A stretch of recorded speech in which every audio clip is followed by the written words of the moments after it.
Video games have come a long way.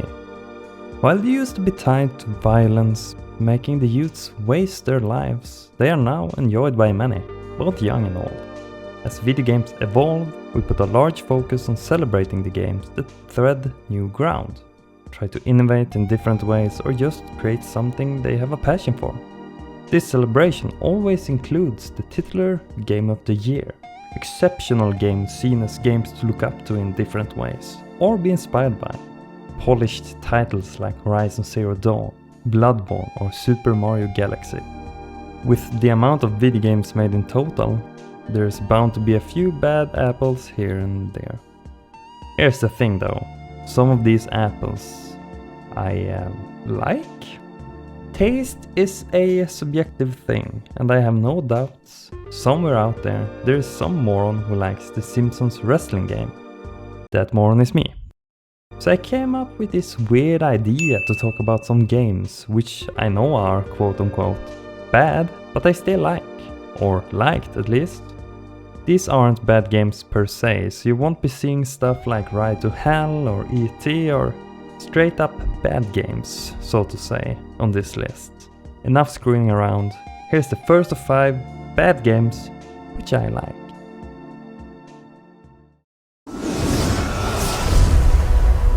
Number 5. The PS3 was a fantastic console. At the time it felt almost unstoppable with games like the first Assassin's Creed, Heavenly Sword, Uncharted and Demon's Souls. Before creating Demon's Souls and later going on to create masterpiece after masterpiece after masterpiece, yeah, you get the point. Becoming a developer to rely on, From Software made one of the most underrated games in the tactical RPG genre ever, Enchanted Arms. Although I say it's underrated, I must point out that relatively speaking, it's also very mediocre. The game has a solid introduction, boasting a golem mechanic, robotic creatures from long ago that the humans used to wage war with. These can be collected and trained to further boost their power. While not balanced in the slightest, it's very fun. Despite all this, the game has aged less than well. You can actually tell that it was a game that came out early on during the PS3 era. It's rough around the edges, has extremely long loading times, it's very repetitive, having a so-so story, and if I'm being entirely honest, it is pretty forgettable as well. To sum up the story, Atsuma and his 2 pals Toya and Makoto are attending school to become enchanters. They skip class and of course shit goes haywire. An earthquake followed by the normally docile golems going berserk. They return to the academy and discover that the Queen of Ice, an ancient mega powerful golem, has been unsealed. They fail to stop her, Makoto dies, and all goes to absolute shit. Antagonist and goal established. Perhaps the biggest sin Enchanted Arms makes is the main characters themselves, including Atsuma. Somehow they are just not very interesting. All in all, there's a lot of things which can be improved upon. Although it's not perfect, and although I have quite a few negative things to say about the game itself, it's hard to argue that it's quite fun to gather and level golems. Use some strategy during battle, and I have to say that the atmosphere is phenomenal. There's just something about the locations in the game that I can't get enough of. When I was younger, I didn't care all that much about how much quality and polish the game had. I only cared about if the game had something that drew me to it and captured my interest for a while. And man, Enchanted Arms sure is fun.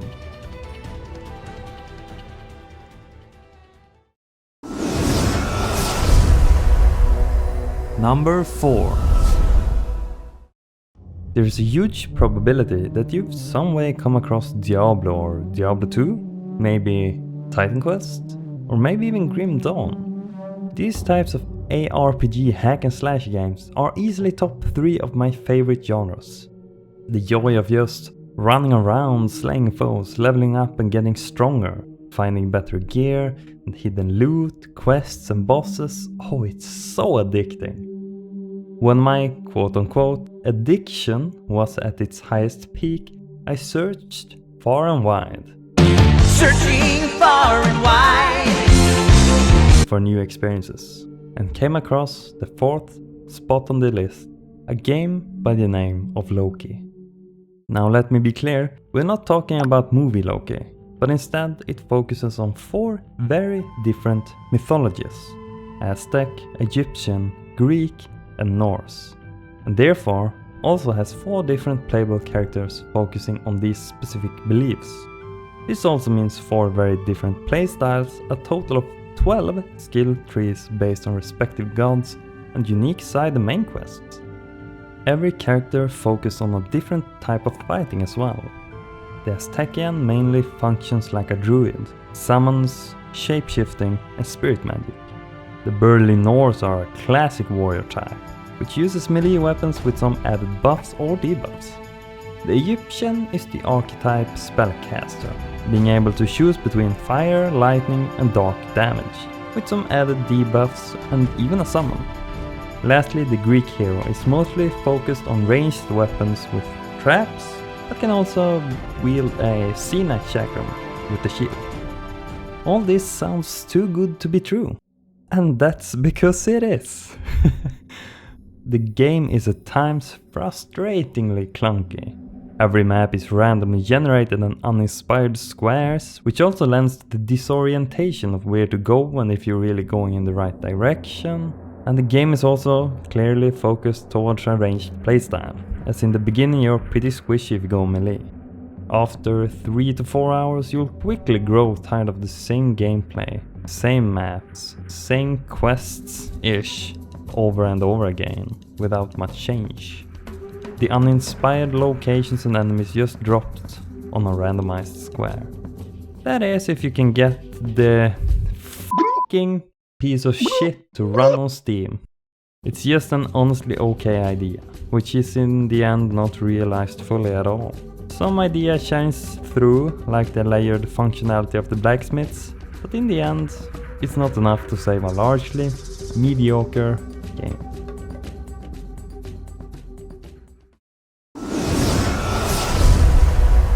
Number 3. The next entry on here is without doubt one of the most hidden games ever made. It's so hard to find any information about the game itself. It's so tucked away from the world that it doesn't even have a Wikipedia page. Yeah, porting the classic beat-em-up style gameplay, but now in 3D with some added action and adventure. Sorry.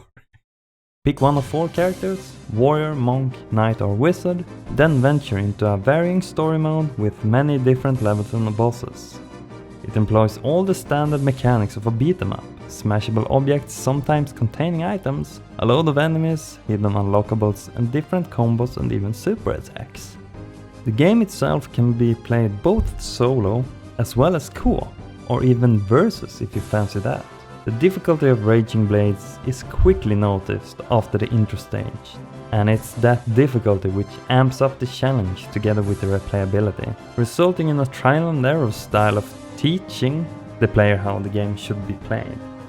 If you manage to complete the game on normal or hard with all characters, you unlock a 5th hidden Valkyrie with a spear. The sound effect is also notably crisp, and it's fun to whack away with different combos on your foes, especially if you're 2 people playing. But the fun ends here, for all is not green fields and rainbows when it comes to Raging Blades. Blending to the first word in the name, the game is clunky as all hell, it's unbalanced depending on which character you prefer to play, and the bugs are all over the place. Many times I've been unable to progress the game due to an enemy being stuck somewhere I cannot reach, or they just straight up fail to load in. If you're planning on completing the game, better set aside a few hours just try to beating it. After a while, you also realized how generic the gameplay is, with reused enemies continuously appearing throughout the story mode, with the only difference being a small color change and more health. The later stages and enemies just becomes a chore to play through due to this sponginess the enemies have. The best way to enjoy Raging Blades is to grab a friend who has nothing better to do or want to waste a few hours of their life playing games. Sit him or her down in a chair, rope them up and put a controller in their hand, and then proceed to have totally 100% consensual fun. Jokes aside, I'm harsh because I kinda like this game. It's got cojones, trying something semi-new, and even though they didn't quite reach that level of polish and quality, I commend them for trying.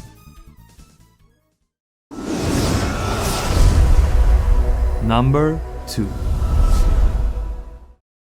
Can you imagine a SphericAlpha top list with, lo and behold, a Castlevania game? Yes, you've seen the truth and reveled in its light. Despite the high acclaim, longevity and continued classic status of the first Castlevania, the second game, Simon's Quest, mainly managed to be lackluster to many that enjoyed the first game, mostly due to the unclear dialogues and direction, straight up lies told by villagers, which is, yeah, that's how people work in real life, but where to go, grind the gameplay and the slow, almost unending transition from day to night. Without a guide, there was low odds of you ever beating the game. But I hold the belief that Castlevania 2 Simon's Quest is actually not a bad game at all. In fact, I think it's severely underrated. I have a video where I explore the game in depth, comparing it to the other first 4 games, what I think the developer were going for, etc. But no matter how we twist and turn, the game is heavily flawed. When you go over the different areas in the game, you quickly notice how uninspired the enemy design and placement is. This is probably the case because backtracking is an important thing in Simon's Quest. Grinding for hearts, buying new items and gear, and returning to different places in order to access what was formerly inaccessible. It's comparable to the game design Metroid is known for, instead of the linear, difficult, more action-focused gameplay the first game employed. It makes the game longer, but honestly not necessarily better. The dungeons were a cool concept, especially if they would have had the same care put into designing them that the first game had with its level. Imagine that. Yet they are boring and tedious, doubly so due to the fake floors and walls everywhere. It's a charm. Faster loading times and villagers who makes more sense instead of talking in riddles could most likely fix the biggest problem the game has. Castlevania 2 is a perfect example where a game is too ambitious and experimental without really knowing how the final product should look like, or how exactly it should function. There are many parts where the groundwork has been laid out, but it somehow feels slightly incomplete at times. Dimensions is one of those examples. Many of them lack a boss fight, and it feels weird not having one. The day and night cycle is a great idea on paper, it's a looming kind of dread, making enemies stronger and all. The execution could definitely be better. Overall, Castlevania 2 Simon's Quest was a brave experiment, which laid the foundation to the Metroidvania style the later games would employ. The adventure in itself is something I will always cherish.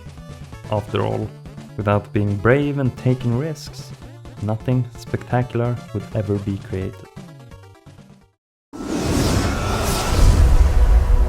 Number 1. The Nintendo 64 is a masterpiece of a console, and also part of the pivotal era where most of the video game industry took a leap into the third dimension. It's also home to many games which are still a blast to play. Donkey Kong 64, Super Mario 64, Star Fox 64, Mario Kart 64, the best Mario Kart game by the way, Ocarina of Time and Majora's Mask, and woof, there are too many games to count, really. I play them all. I wasted hours of my life on trying to perfect the jumps in Super Mario, or mastering combos in Super Smash Bros. But exploring new grounds doesn't always lead to success. The 4 entries so far hasn't been bad per se, but this one definitely is. There exists a game on the system, a fighting game to be more precise, that clutches the number 1 spot. Before I reveal which game it is, let me list some facts about it. It's the very first fighting game to use analog controls. The game has multiple different AIs depending on the character you fight against in order to imitate real players, and the magazine Nintendo Gamer gave the game the title of, and I quote, "Worst game ever." That's right, dudes and dudettes. We're talking about Dual Heroes. Oh, you've never heard of it? Disgraceful. Well, how couldn't you? Just look at those crisp HD graphics. Mwah. All jokes aside, this game is straight up bad. If it's not the enemies committing suicide by running off the edge of the area, it's the stiffness and balancing issues that takes it home. That doesn't mean there are no redeeming qualities, however. There are combos for every character, the music is oftentimes pretty catchy, there are some nice tunes here and there, sound effects when you hit the opponent is very satisfying. And since it's a fighting game, of course there are super moves and self-buffs available. Actually, the super moves can only be used when the character has charged up a special crystallized armor state, which adds to the strategy you could take advantage of. The playable characters look different from one another. Each one has a unique soundtrack correlated to them, and they even have a personal story, believe it or not, yet it hardly matters. I will say though, Hana's theme has no reason being as good as it is, okay? Just take a little listen.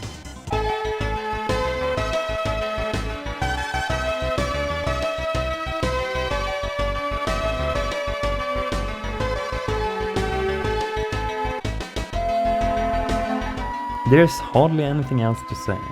The ideas were there, the implementation entirely failed, which is a shame. Now, with the fighting genre largely being revitalized, perhaps someday we can hope of a remake of the same quality that Killer Instinct got. That's a faraway dream, and for now, we just have to wait and see. It's hard to accurately describe what exactly makes me enjoy this game all that much. It's just broken, messy fun.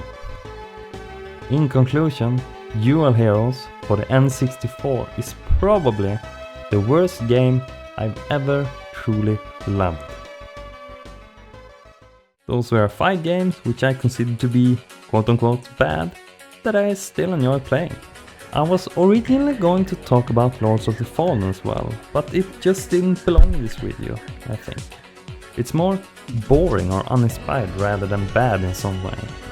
Otherwise, I suggest you look at these games up if you found them interesting in some way, or they looked interesting. They are quite fun to play in bursts. Apart from Loki maybe. And as you got to the end, you must have liked what you saw or heard, or both. So maybe drop a like and sub if you liked the video and want to see more. Have a good one, dudes and dudettes. See ya.